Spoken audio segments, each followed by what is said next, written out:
Hello, everybody. It's Jen. We are going to cover a quick explanation of connections in the body, specifically between the foot and the pelvic floor. So let's get going.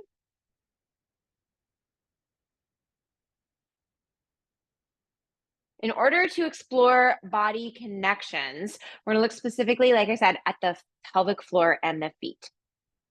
What we're going to cover today is the connections, why they matter. We'll look at the pelvic floor and the feet, since that's the connection that we're most diving into today. I'm going to talk a little bit about pressure, give you an idea of why that matters, how it works, and then we'll talk about how this actually applies from movement. Along the way, there will be some insights from research, and then I will end with some practical examples that you can try. So connections. There are connections all throughout the body. When you move one area, another area responds in some way. It's a super cool situation that your brain and your body have figured out in order to allow you to execute the best position and the best movement for what you're about to do. Here are some examples. If you have knee pain during squat, one of the things you can try is shifting your heels in a little bit, or lifting your heels a little bit as you squat. Or maybe you can try putting pressure in a different part of the foot. Or maybe you can try staggering your feet. So one foot's a little bit forward and one foot's a little bit back as you squat. Or maybe you can take your feet a little bit wider or maybe a little more narrow. All of these things are going to shift what you're experiencing in your body because of all of these various connections and their relationship to pressure, which I'm going to talk about in just a second. Another example is if you come into hands and knees position and you think about reaching your hands into the floor, you're going to feel a different relationship with your shoulders than if you don't reach your hands into the floor. And then if you think about reaching the outside armpit all the way down to the outside edge of your pinky finger and the inside armpit all the way down to the outside edge of your thumb, really reaching those two lines long, you're going to feel an even different relationship with your shoulder than if you only press the thumb side or only press the pinky side. So again, we have all of these connections in the body. What does this have to do with the feet and the pelvic floor? Well, that is also a connection. Before we dive into this specific connection, let's look at some research from anatomy labs. So it turns out that there's a lot of individual variation. Oh my goodness, so much individual variation between people and their anatomy and their structure that it's not a one-size-fits-all approach in terms of when I offer a specific suggestion, it might not work for you. There's a number of reasons why, but one of the reasons is we're not all put together the same. When you look at things like different muscles, not everybody has the exact same anatomy. There's a muscle in your forearm called your palmaris longus. It's missing in 1.5 to 63% of cadaver specimens. And this depends on which part of the world you're looking at, whether it's 1.5% or whether it's 63%. For instance, in Africa, most specimens have the palmaris longus. In Turkey, 63% of the specimens did not in a recent review of the literature. The psoas minor, which is this muscle right here, you can see it's this inside muscle that's connecting the spine to the hip. It's missing in 56% of specimens. And again, curiously, it does seem partially dependent upon which part of the world you're coming from, whether it's there or whether it's not. The peroneus tertius, I forgot a T when I wrote this down, but the peroneus tertius, which is one of the muscles in your lower legs, is missing in up to 33.2% of specimens. So I share this because when you think about your connections, and if you're thinking about it specifically from an anatomical perspective, you have to kind of pause for a second and go, oh, but we're all individuals. We all have different things going on. And what works for me might not totally work for somebody else. So let's backtrack back to the feet and the pelvis. How are they connected? Well, pressure in one directly impacts pressure in the other. This is the third time I've used the word pressure. What in the world does this term have to do with movement?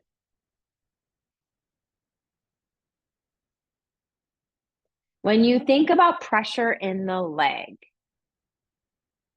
the pelvic floor pressure is going to affect pressure in the hip. This is going to affect pressure in the upper leg. This is going to affect the pressure in the lower leg. This is going to affect the pressure in the foot. Ooh, that's a lot. So what do I mean by pressure in the pelvic floor? What do I mean by pressure in the foot? Let's start with that really quick. There's a number of ways to create more or less pressure in the pelvic floor. If you are trying to create downward movement without any weight, you're not trying to support anything. If the pressure in the pelvic floor is moving down, so if the pelvic floor is moving down, that's going to create more pressure through the feet.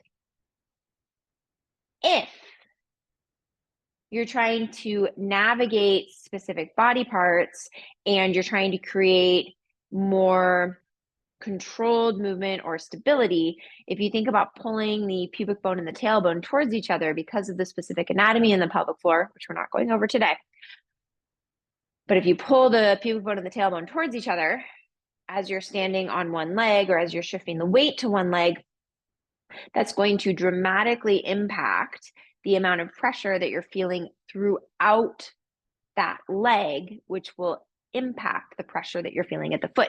Conversely, if I think about directing pressure in my foot into specific parts of my foot, that is going to impact pressure in my lower leg, which will impact pressure in my upper leg, which will impact pressure in my hip, which will impact pressure in my pelvic floor.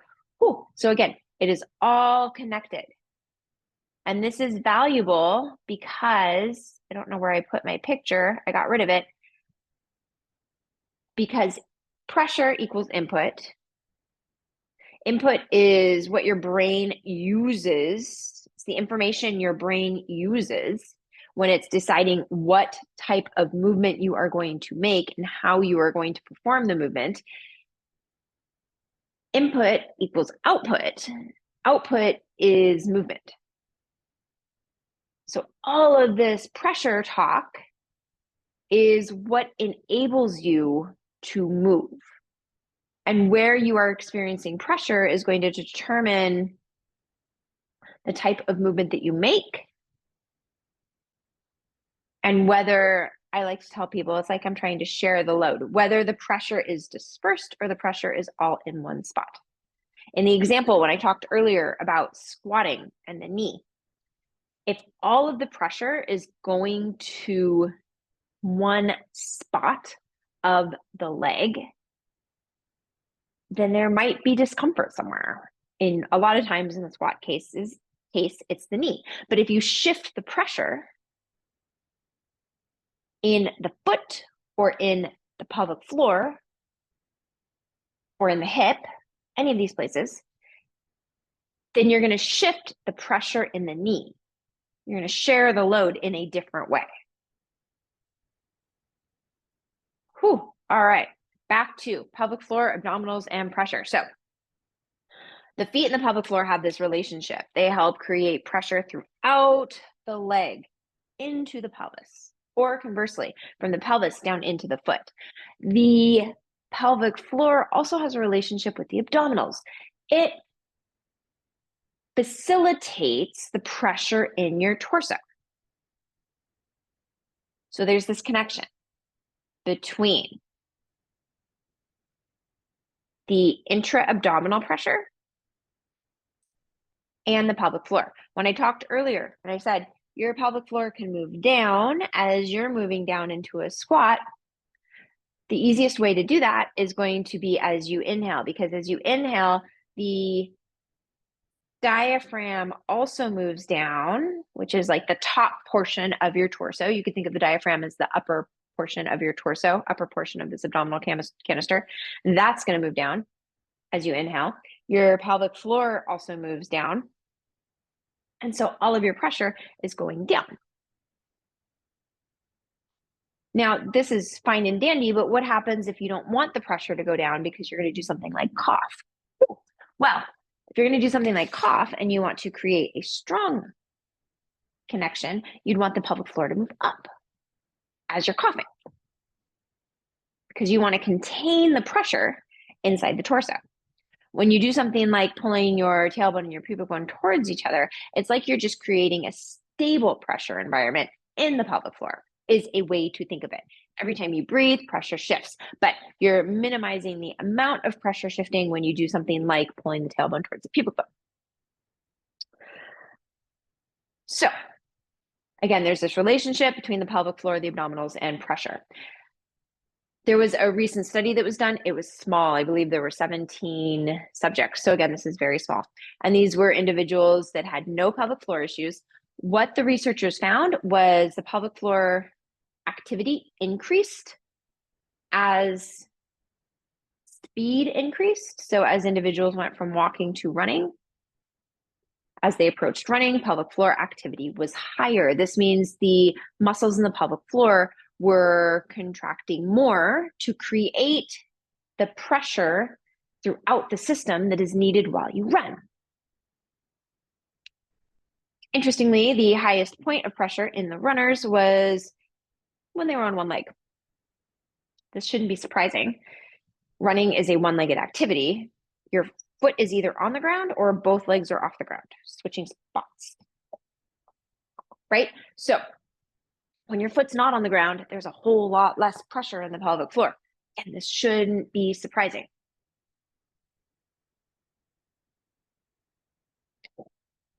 If we step back and we think about this for a second, what does this mean from a movement perspective? Well, you have exercises that are often done for the pelvic floor that are done lying down on your back or lying on your side or on your stomach.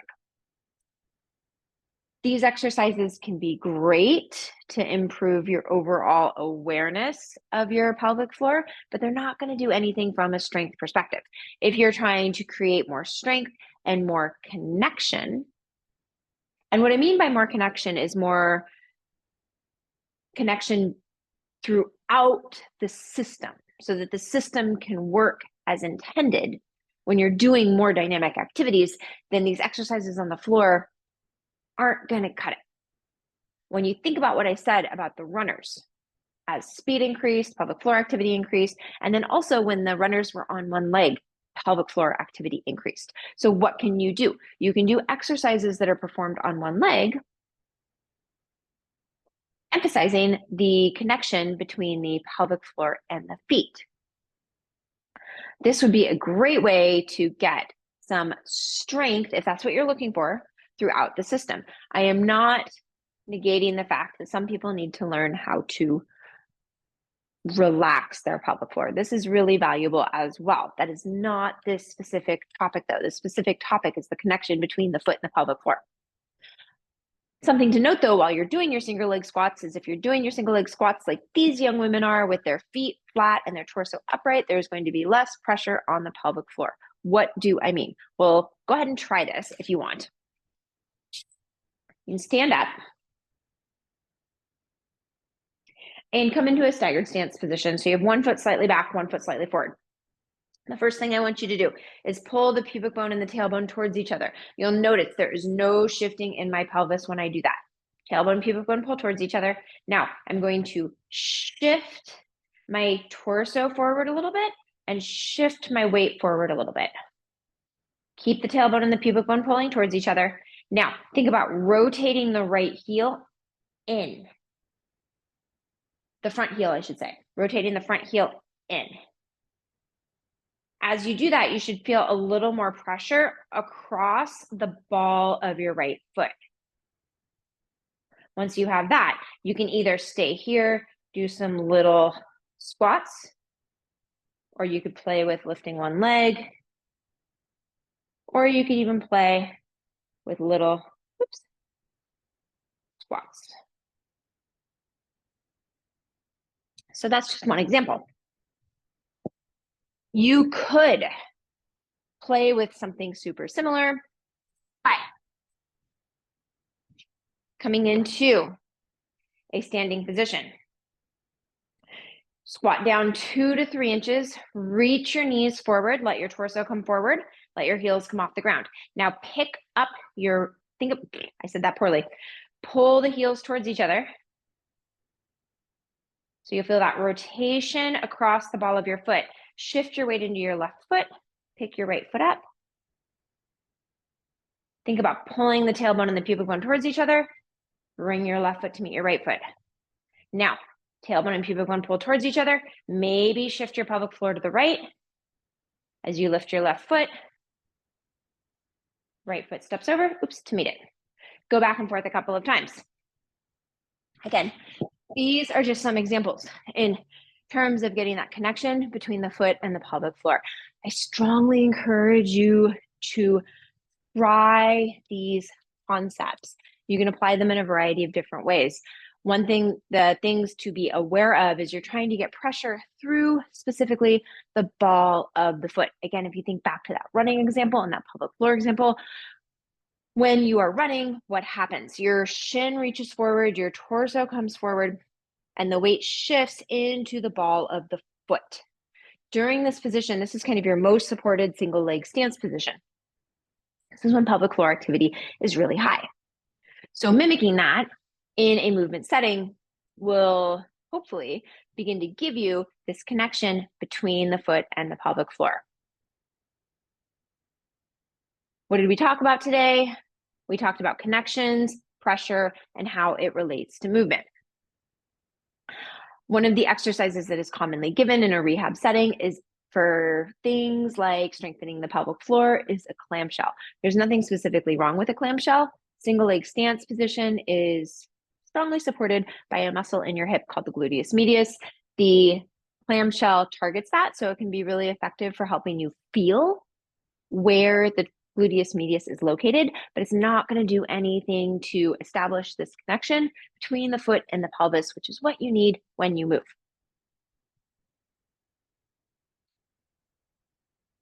Thank you so much for your time. If you enjoyed what you saw, please like, comment, and subscribe. I spelled subscribe wrong for more content. You can also find me on Instagram or at my website.